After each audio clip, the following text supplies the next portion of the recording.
Masarap daw itong pampahingaw sa mga senglot.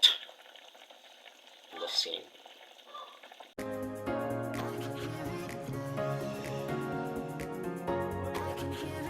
Ito tayo ng tinumtuman minus the bibe or river shells.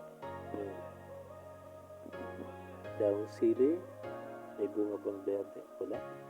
Ito ng kawas. Of course, yung bamboo shoot and yolk.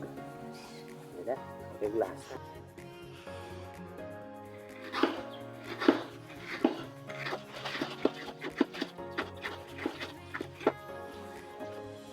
Okay.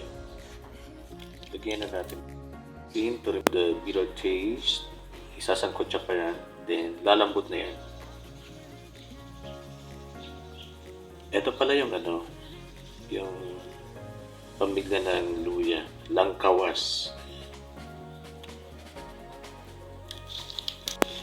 Ito naman, ita-transplant ko na ito.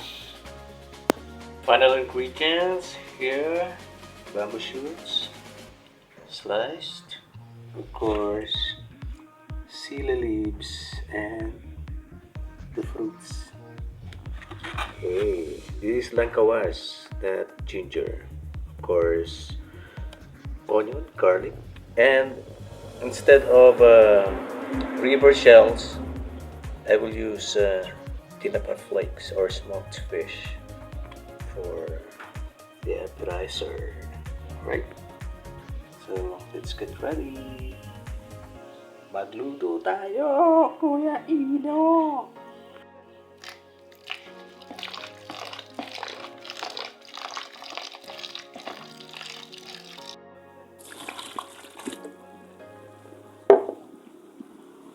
First, surely, to get rid of the bitter taste of bamboo shoots. Yan. Naluto na sa asin. Lambot na siya. Or better yet, squeezed with vinegar.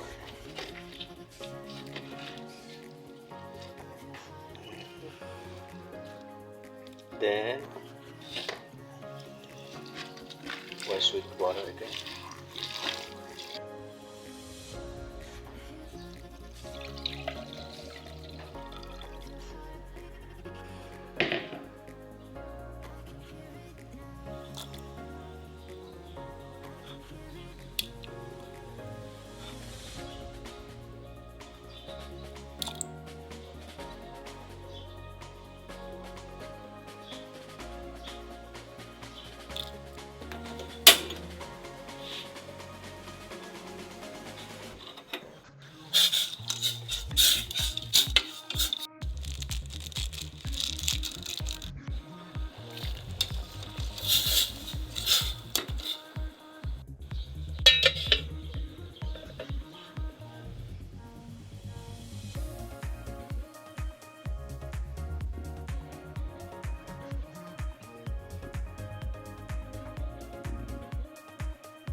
Ito na po ang tinumtumon.